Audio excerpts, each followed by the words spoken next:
Fanatics Topps in the news here over the last few days. There's a lot of mini stories wrapped into a much larger story here. So we're going to dive in. Let's break this up into a few different pieces. Before I get started, huge thanks to today's video sponsor, COMC.com. 40 plus million cards in the database: baseball, football, basketball, non-sports, Marvel cards. You can grade your cards directly through COMC. You can literally buy a card, click a couple buttons, and you are grading it through PSA. It's pretty amazing. Be sure to check out my links down below to start your COMC journey. And speaking of PSA, if you're a first-time submitter, take $25 off on me. First-time submitters, it's just a one-card minimum. Try out PSA and see how you like it. All right, we have another Topps Lotto card drama story. I just think this is funny. This is kind of one of those things where this is kind of the other side of if you decide to put kind of Lotto cards inside packs at a much higher level. I understand there's been pulls and hits going back for decades, right? So this is not anything that's brand new. But what is different is now we've got multi-million-dollar cards potentially that people are paying for that are inside new product, that are inside modern product. That has not always been the case. You could pull some big cards, but once you get into the upper hundreds of thousands and $1 million plus for a card that was just made a year ago, that's something that's going to get people's attention. And so you have people like rabid animals out there trying to break this product to find, in particular, we'll use one card here, an example, which Darren Ravel, what he coined, what the most coveted card in the hobby. And I made a comment on his post. It's just this month's most coveted card. And the next month after that, the month after that, there's always that next one of one most coveted card. That's how this marketing machine works. We're talking about the Paul Skenes one of one debut patch auto card. Fantastic card. Love the card. It has been on people's radar for a while now. It's the big pull, or it has been, I guess, picked as the biggest pull here in this particular set 2024 Topps Chrome Hobby Update. So the story is that it was pulled on Christmas Day by an 11-year-old out in Los Angeles. And Topps found out about this according to a Collect.com article that just came out with Ben Burrows. Shout out to Ben Burrows and Darren Ravel, I guess, put this thing together, them both.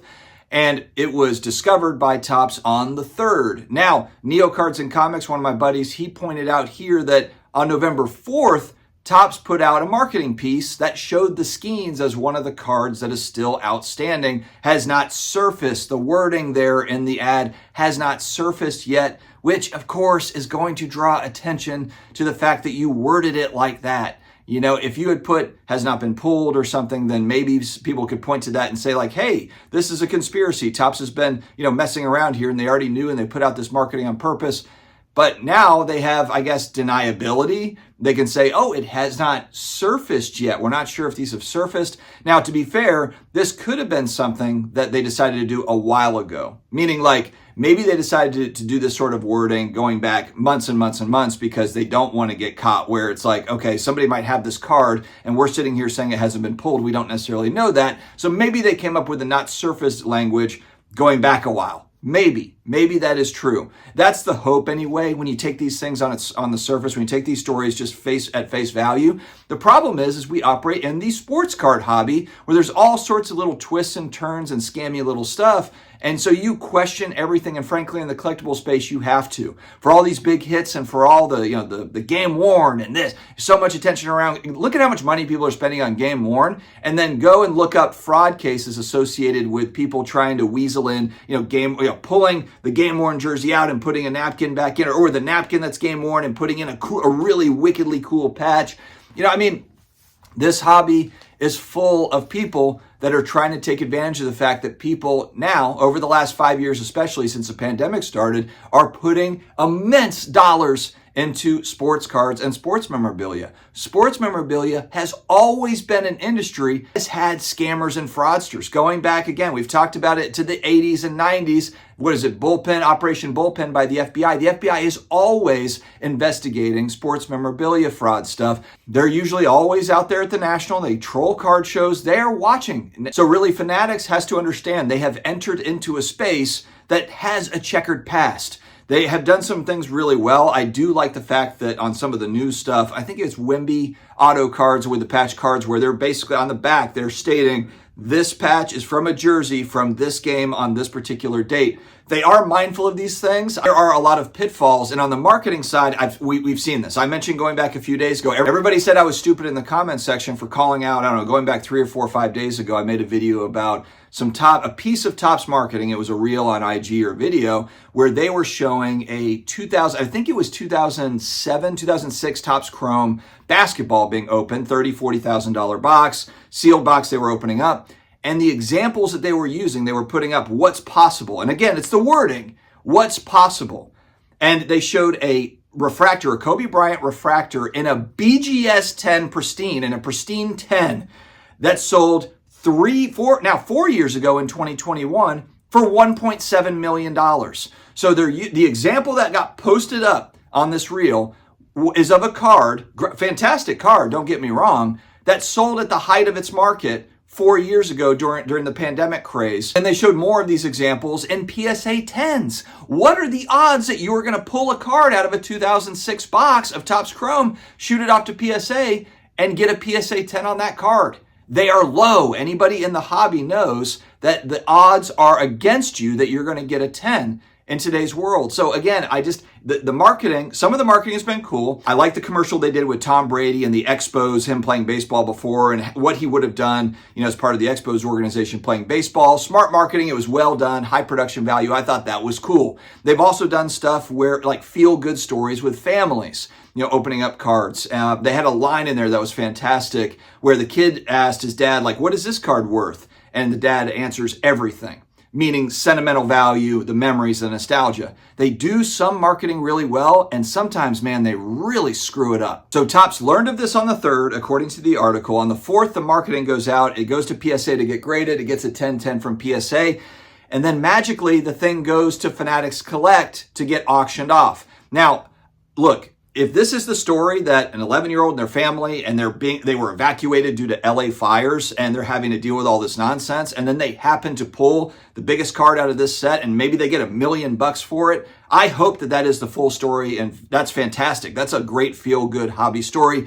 Again, we're taking it at face value, and again, I hope that is what it really is. The fact that it goes to Fanatics Collect, again, I think Fanatics trying to get ahead of this thing, knowing that people are going to be like, okay, Fanatics Topps makes the card, and then they're also auctioning it off and they're going to make money on that end as well. Well, they said they're going to donate the commissions, the sales commissions, to the LA fire victims. It's going to go to some sort of a charity or fund that is related to the LA fire. So I almost feel like, did they do that out of the goodness of their heart? Did they do that to get ahead of maybe some of the pushback? Because social media pushes back in this space, and it should. And I think that Fanatics Topps has to recognize you are the big dog. You came in and bought all the licenses for 20 years. You're it. You're not quite it right now because you don't have all the licenses, but you're still making unlicensed Topps Chrome basketball. You're still signing guys like Wembanyama to exclusive deals for autographs. So whether anybody likes it or not, they are right now the top dog. And so there should be pushback in this space on there's one big company that's running manufacturing that also has ties in with a big auction house and Fanatics Collect. The idea that there would not be any pushback, especially when you have all these kind of coincidences in these stories, it's ludicrous. So of course there's going to be pushback, which of course leads me into the next part. I think it's the oldest Blez brother. Let's hear what he has to say about pushback against Fanatics here recently. We're here live at Carbone in the back room, very private. And I need to get something off my chest. As a collector for 30 years, and as a business that sells more sports cards in the world to the end consumer, like Blez, I'm a little disappointed in the negativity that the hobby has given to Fanatics about the Skenes Debut Patch. So oldest Blez chimes in, and of course this is going to come across as cringy. Why is it going to come across as cringy? Because how much of the Blez sports cards, he mentions that they sell more sports cards via breaks than anybody else does, apparently. I don't have the numbers. He's Blez guys, they're hype men. My number one job is to hype things. And he's a showman, so that's fine. I respect it. I actually think the guy's entertaining. He does the thing where he goes on stream with his shirt off for 10 hours and it mentions that his nipples look weird on camera. The guy's entertaining, okay? Give him that. But to come out and say that you're the face of the hobby on the reel, when you probably look at that Blez sports card breaks bottom line and you factor in, I don't know how much allocation product Blez gets direct from Topps with their direct account. It's got to be pretty substantial. So to say that, oh man, it feeds me hundreds of thousands, maybe millions of dollars to my business every year, that's a little rich for the average hobbyist collector to take that in. So I don't know too many people that are going to watch that and say, you know what? We need to be nicer. And one thing the older Blaise mentions is the marketing that Topps has put in. It's the same talking point that Fanatics has said themselves is over the last 3 years that they've put more marketing into the space than any other company before.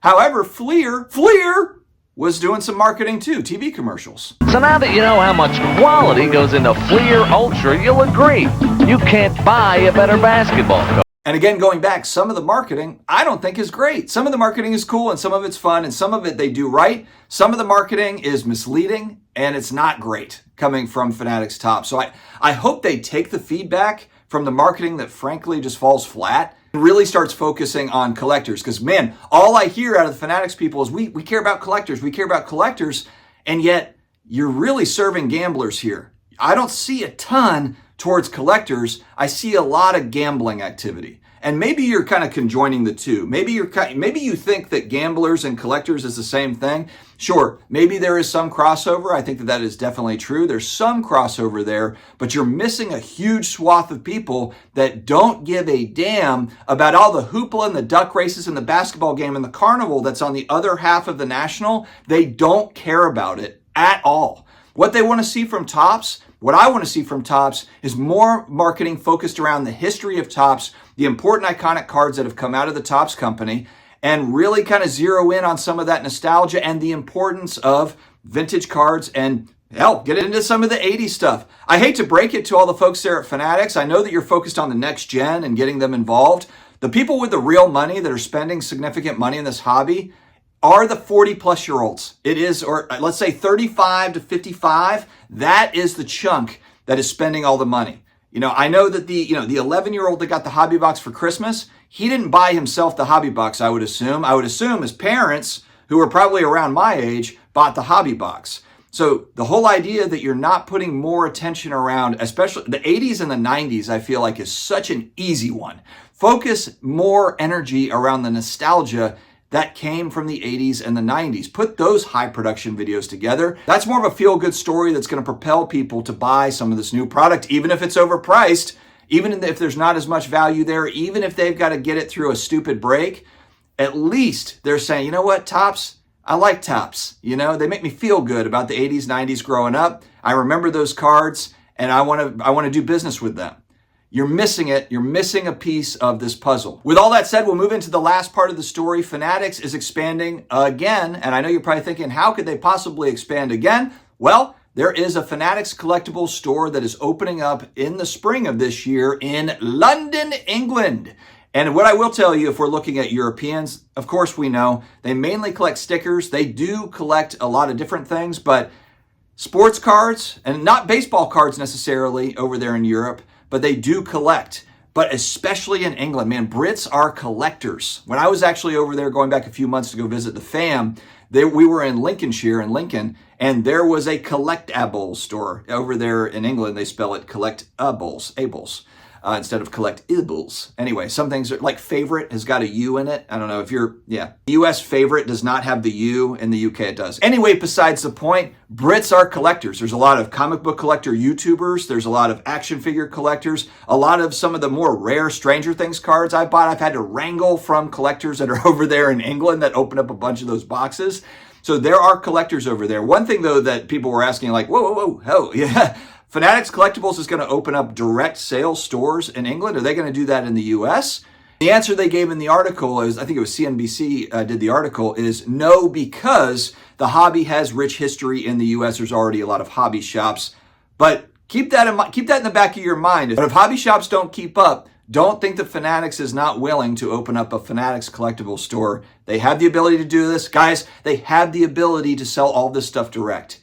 I know that hobby shops are a big part of the ecosystem here, but again, Fanatics is going to dictate how hobby shops are going to operate and act, and if they don't operate and act that way, that product will not go to hobby shops. It will go to be sold online. They will sell it direct to consumer. I think it's going to trend that way anyway, and I think there's going to be far fewer hobby shops in the future. I think we're years and years away from that. Also, another thing in England, they're not necessarily focused around maybe the newest baseball card set, but Think about all the licenses that they've got. Wrestling is big over there, so the WWE stuff, Star Wars, a lot of the pop culture stuff. Brits love US American pop culture stuff, so it probably will be more focused around what they're into over there in the UK at any given moment. It'll be interesting though, if that catches fire, will there be Fanatics collectible stores globally? I could see some pretty serious popularity over in other parts of the world for a Fanatics collectibles style store.